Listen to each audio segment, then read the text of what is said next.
बृहस्पति देवता की जय। दोस्तों, आज बृहस्पतिवार के दिन सुनिए बृहस्पतिवार व्रत कथा। कथा प्रारंभ करने से पहले आप सभी से अनुरोध है कि वीडियो को लाइक करके कमेंट बॉक्स में बृहस्पति देवता की जय जरूर लिखिएगा। इसके साथ साथ आप सभी से विनम्र निवेदन है कि इस कथा को आप पूरा जरूर सुनिएगा। आइए दोस्तों, सुनते हैं बृहस्पतिवार व्रत कथा। भारतवर्ष में एक प्रतापी और दानी राजा राज्य करता था।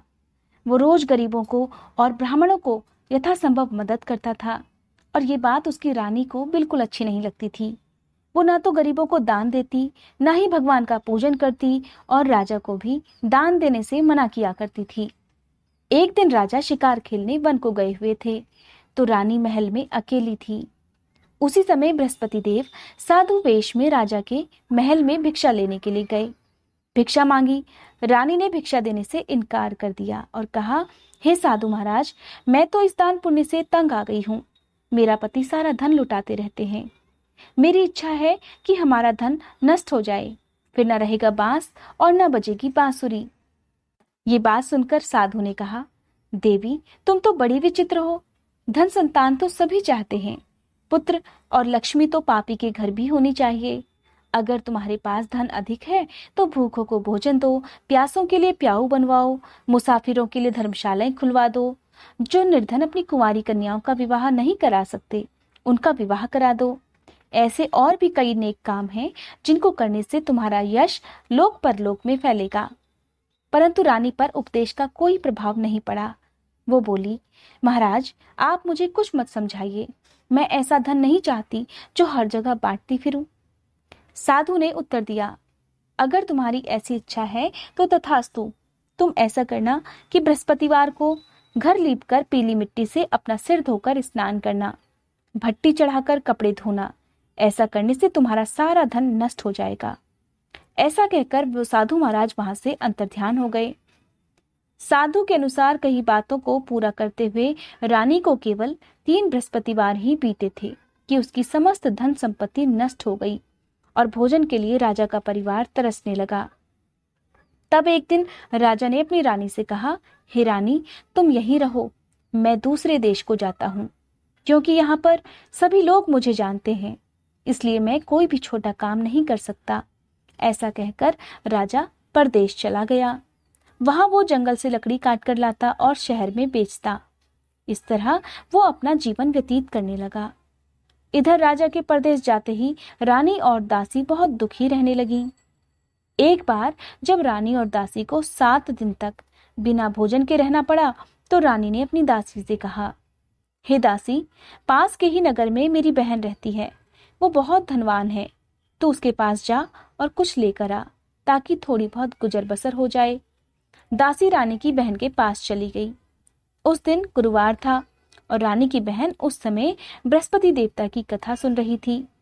दासी ने रानी की बहन को अपनी रानी का संदेश दिया, लेकिन रानी की बड़ी बहन ने कोई उत्तर नहीं दिया। जब दासी को रानी की बहन से कोई उत्तर नहीं मिला तो वो बहुत दुखी हुई। उसे क्रोध भी आया। दासी ने वापस आकर रानी को सारी बात बता दी। बात सुनकर रानी ने अपने भागी को बहुत कोसा। उधर कथा सुनने के बाद रानी की बहन ने सोचा कि मेरी बहन की दासी आई थी, परंतु मैं उससे नहीं बोली, इससे वो बहुत दुखी हुई होगी। कथा सुनकर और पूजन समाप्त कर वो अपनी बहन के घर आई और कहने लगी, हे बहन, मैं तो बृहस्पतिवार का व्रत कर रही थी। तुम्हारी दासी मेरे घर आई थी, किंतु जब तक कथा होती है तब तक ना तो उठते हैं और ना ही बोलते हैं, इसलिए मैं नहीं बोली। कहो, दासी क्यों गई थी? रानी बोली, बहन, तुमसे क्या छुपाऊं, हमारे घर में तो खाने तक का अनाज नहीं था। ऐसा कहते कहते रानी की आंखें भर आई। उसने दासी समेत पिछले 7 दिनों से भूखे रहने की बात अपनी बहन को विस्तार पूर्वक बता दी। रानी की बहन बोली, देखो बहन, भगवान बृहस्पति देव सभी की मनोकामनाओं को पूर्ण करते हैं। देखो, शायद तुम्हारे घर में अनाज रखा हो। पहले तो रानी को विश्वास नहीं हुआ, पर बहन के आग्रह करने पर उसने अपनी दासी को अंदर भेजा तो उसे सचमुच अनाज से भरा हुआ एक घड़ा मिल गया। ये देखकर दासी को बड़ी हैरानी हुई। दासी रानी से कहने लगी, हे रानी, जब हमको भोजन नहीं मिलता तो हम व्रत ही तो करते हैं, इसलिए क्यों न इससे व्रत और कथा की विधि पूछ ली जाए, ताकि हम भी व्रत कर सकें। तब रानी ने अपनी बहन से बृहस्पतिवार के व्रत के बारे में पूछा। उसकी बहन ने बताया, बृहस्पतिवार के व्रत में चने की दाल और मुनक्का से विष्णु भगवान का केले की जड़ में पूजन करें, दीपक जलाएं, व्रत की कथा सुने और पीला ही भोजन करें। इससे बृहस्पति देवता प्रसन्न होते हैं। व्रत और पूजन की विधि बताकर रानी की बहन तो अपने घर को लौट गई। 7 दिन के बाद जब गुरुवार आया तो रानी और दासी ने व्रत रखा। घुड़साल में जाकर चना और गुड़ लेकर आई, फिर उससे केले की जड़ और भगवान विष्णु का पूजन किया। अब पीला भोजन कहाँ से आए, इस बात को लेकर दोनों बहुत दुखी थी। क्योंकि उन्होंने व्रत रखा था, इसलिए बृहस्पति देवता उनसे बहुत प्रसन्न थे। इसलिए वे एक साधारण व्यक्ति का रूप धरकर 2 थालों में सुंदर पीला भोजन दासी को देकर चले गए। भोजन पाकर दासी बहुत प्रसन्न हुई और फिर रानी के साथ मिलकर दोनों ने भोजन किया। उसके बाद वे सभी गुरुवार को व्रत और पूजन करने लगी। बृहस्पति भगवान की कृपा से उनके पास फिर से धन संपत्ति आ गई, परंतु रानी पहले की तरह फिर से आलस करने लगी। रानी को देखकर दासी बोली, देखो रानी, तुम पहले भी इसी तरह से आलस करती थी। तुम्हें धन रखने में कष्ट होता था, इसी कारण तुम्हारा सारा धन नष्ट हो गया। अब जब भगवान बृहस्पति देवता की कृपा से धन मिला है तो तुम्हें फिर से आलस होता है। रानी को समझाते हुए दासी कहने लगी कि बड़ी मुसीबतों के बाद हमने ये धन पाया है, इसलिए हमें दान पुण्य करना चाहिए, भूखे लोगों को भोजन कराना चाहिए और धन को शुभ कार्यों में खर्च करना चाहिए, जिससे तुम्हारे कुल का यश बढ़ेगा, स्वर्ग की प्राप्ति होगी और पितृ भी प्रसन्न होंगे। दासी की बात मानकर रानी अपना धन शुभ कार्यों में खर्च करने लगी, जिससे पूरे नगर में उनका यश फैलने लगा। उधर राजा एक लकड़हारे का जीवन जीने लगा। वो रोज जंगल जाता, लकड़ियां काट कर लाता। एक दिन राजा अपनी दशा को याद करके व्याकुल होने लगा और वो जंगल में ही एक पेड़ के नीचे आसन जमाकर बैठ गया। उस दिन बृहस्पतिवार था। एकाएक उसने देखा कि निर्जन वन में एक साधु महाराज प्रकट हुए। साधु वेश में वे स्वयं बृहस्पति देवता थे। लकड़हारे के सामने आकर बोले, हे लकड़हारे, इस सुनसान जंगल में तुम चिंतामग्न क्यों बैठे हो? लकड़हारे ने दोनों हाथ जोड़कर प्रणाम किया और उत्तर दिया, महात्मा जी, आप सब कुछ जानते हैं, मैं क्या कहूँ। ऐसा कहकर वो रोने लगा और साधु को अपनी आप बीती सुना दी। सुनकर साधु ने कहा, तुम्हारी स्त्री ने बृहस्पति के दिन बृहस्पति भगवान का निरादर किया, जिसके कारण रुष्ट होकर उन्होंने तुम्हारी ये दशा कर दी। अब तुम चिंता को दूर करके मेरे कहने पर चलो तो तुम्हारे सारे कष्ट दूर हो जाएंगे और भगवान पहले से भी अधिक संपत्ति देंगे। तुम बृहस्पति के दिन कथा किया करो। 2 पैसे के चने मुनक्का लाकर उनका प्रसाद बनाओ और शुद्ध जल से लोटे में शक्कर मिलाकर अमृत तैयार करो। कथा सुनने के बाद अपने सारे परिवार और सुनने वाले प्रेमियों में अमृत और प्रसाद बांटकर खुद भी ग्रहण करो। ऐसा करने से भगवान तुम्हारी सब मनोकामनाएं पूरी करेंगे। साधु के ऐसे वचन सुनकर लकड़हारा बोला, हे प्रभु, मुझे लकड़ी बेचकर इतना पैसा नहीं मिलता जिससे भोजन करने के बाद कुछ बचा सकूं। मैंने रात में अपनी स्त्री को व्याकुल देखा है। मेरे पास कुछ भी नहीं जिससे मैं उसकी खबर मंगा सकूं। साधु ने कहा, हे लकड़हारे, तुम किसी बात की चिंता मत करो। बृहस्पति के दिन तुम रोजाना की तरह लकड़ियां काटकर शहर को जाना। तुमको रोज से 2 गुना धन प्राप्त होगा, जिससे तुम भलीभांति भोजन कर लोगे और बृहस्पति देव की पूजा का सामान भी आ जाएगा। इतना कहकर साधु देवता अंतर्ध्यान हो गए। साधु ने कहा, हे लकड़हारे, तुम किसी बात की चिंता मत करो। बृहस्पति के दिन तुम रोजाना की तरह लकड़ियां लेकर शहर को जाना। तुमको रोज से 2 गुना धन प्राप्त होगा, जिससे तुम भलीभांति भोजन कर लोगे और बृहस्पति देवता की पूजा का सामान भी आ जाएगा। इतना कहकर साधु अंतर्ध्यान हो गए। धीरे धीरे समय बीतने पर फिर वही बृहस्पतिवार का दिन आया। लकड़हारा जंगल से लकड़ी काटकर किसी शहर में बेचने गया। उसे उस दिन और दिन से अधिक पैसा मिला। राजा ने चना गुड़ आदि लाकर गुरुवार का व्रत किया। उस दिन से उसके सभी क्लेश दूर हुए। परंतु जब दोबारा गुरुवार का दिन आया तो बृहस्पतिवार का व्रत करना वो भूल गया। इस कारण बृहस्पति भगवान नाराज हो गए। उस दिन उस नगर के राजा ने विशाल यज्ञ का आयोजन करवाया। और शहर में ये घोषणा भी करा दी कि कोई भी मनुष्य अपने घर में भोजन न बनावे, न आग जलावे, समस्त जनता मेरे यहाँ भोजन करने आवे। इस आज्ञा को जो नहीं मानेगा उसे फांसी की सजा दी जाएगी। इस तरह की घोषणा संपूर्ण नगर में करवा दी गई। राजा की आज्ञा अनुसार शहर के सभी लोग भोजन करने गए, लेकिन लकड़हारा कुछ देर से पहुंचा, इसलिए राजा उसको अपने साथ घर लिवा ले गए और ले जाकर भोजन करा रहे थे तो रानी की दृष्टि उस खूंटी पर पड़ी जिस पर उसका हार लटका हुआ था। वो वहां पर दिखाई नहीं दिया। रानी ने निश्चय किया कि मेरा हार इस मनुष्य ने चुरा लिया है। उसी समय सिपाहियों को बुलाकर उसको कारागार में डलवा दिया।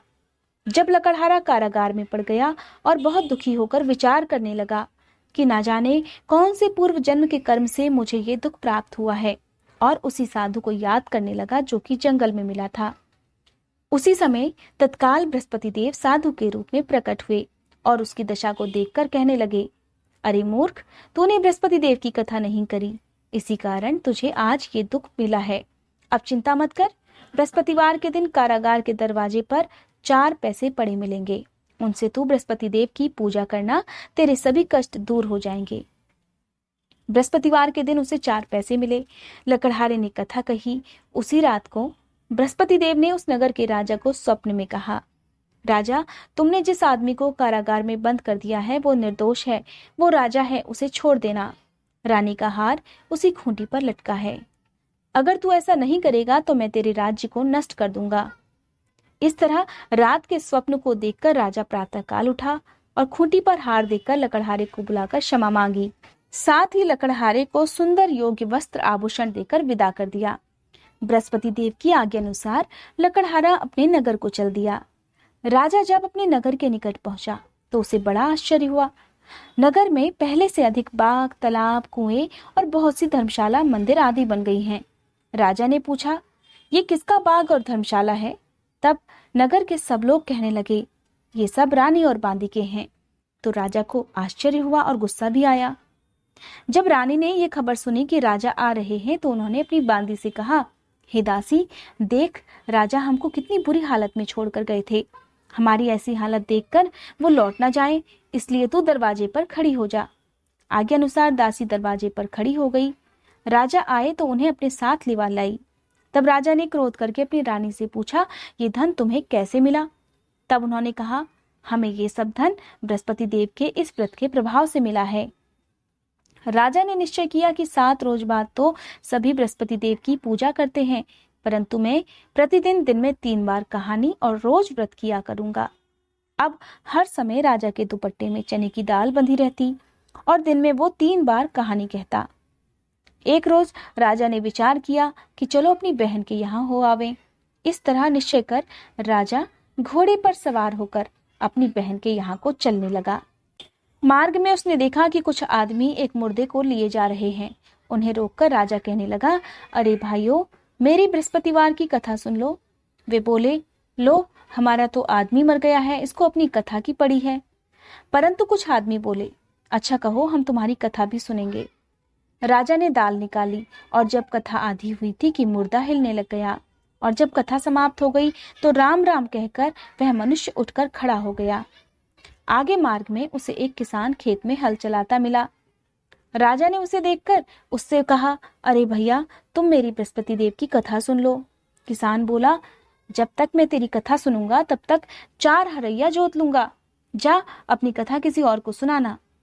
इस तरह राजा आगे चलने लगा। राजा के हटते ही बैल पछाड़ खाकर गिर गए और किसान के पेट में बड़ी जोर का दर्द होने लगा। उस समय उसकी माँ रोटी लेकर आई। उसने जब ये देखा तो अपने पुत्र से सब हाल पूछा और बेटे ने सभी हाल कह दिया। तो बुढ़िया दौड़ी दौड़ी उस घुड़सवार के पास गई और उससे बोली कि मैं तेरी कथा सुनूंगी, तू अपनी कथा मेरे खेत पर चलकर ही कहना। राजा ने बुढ़िया के खेत पर जाकर कथा कही, जिसके सुनते ही वो बैल उठ खड़े हुए और किसान के पेट का दर्द भी बंद हो गया।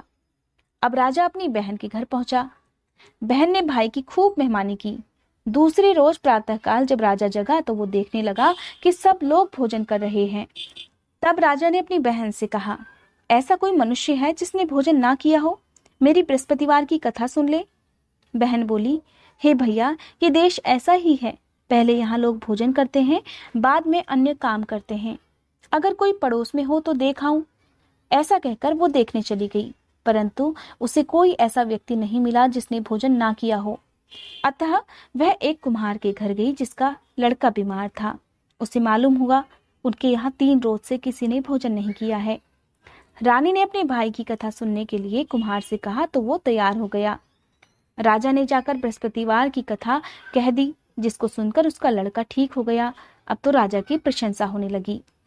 एक रोज राजा ने अपनी बहन से कहा, हे बहन, हम अपने घर को जाएंगे, तुम भी तैयार हो जाओ। राजा की बहन ने अपनी सास से कहा। सास ने कहा, हाँ चली जा, परंतु अपने लड़कों को मत लेकर जाना, क्योंकि तेरे भाई के कोई औलाद नहीं है। बहन ने अपने भैया से कहा, हे भैया, मैं तो चलूंगी, पर कोई बालक नहीं जाएगा। राजा बोला, जब कोई बालक नहीं चलेगा तब तुम भी क्या करोगी? बड़े दुखी मन से राजा अपने नगर को लौट आया।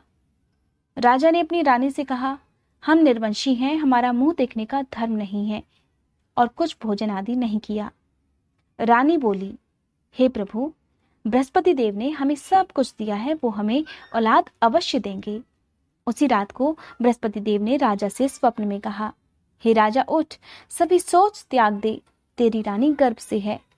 राजा को यह बात सुनकर बड़ी खुशी हुई। 9वें महीने रानी के गर्भ से एक सुंदर पुत्र पैदा हुआ। तब राजा बोला, हे रानी, स्त्री बिना भोजन के रह सकती है, पर बिना कहे नहीं रह सकती। जब मेरी बहन आए तब तुम उससे कुछ मत कहना। रानी ने सुनकर हाँ कर दी। अब जब राजा की बहन ने ये शुभ समाचार सुना तो वो बहुत खुश हुई और बधाई लेकर अपने भाई के यहाँ आई। तब रानी ने कहा, घोड़ा चढ़कर तो नहीं आई, गधा चढ़ी आई। राजा की बहन बोली, भाभी, मैं इस प्रकार ना कहती तो तुम्हें औलाद कैसे मिलती? बृहस्पति देव ऐसे ही हैं, जैसी जिसके मन में कामनाएं हैं सभी को पूर्ण करते हैं। जो सद्भावना पूर्वक बृहस्पतिवार का व्रत करता है और कथा पढ़ता है या दूसरों को सुनाता है, बृहस्पति देव उसकी सभी मनोकामनाएं पूरी करते हैं। बोलो बृहस्पति देवता की जय। दोस्तों, ये थी आज की वीडियो। अगर आपको ये वीडियो पसंद आई हो तो वीडियो को लाइक करके मेरे चैनल को सब्सक्राइब करना मत भूलिए।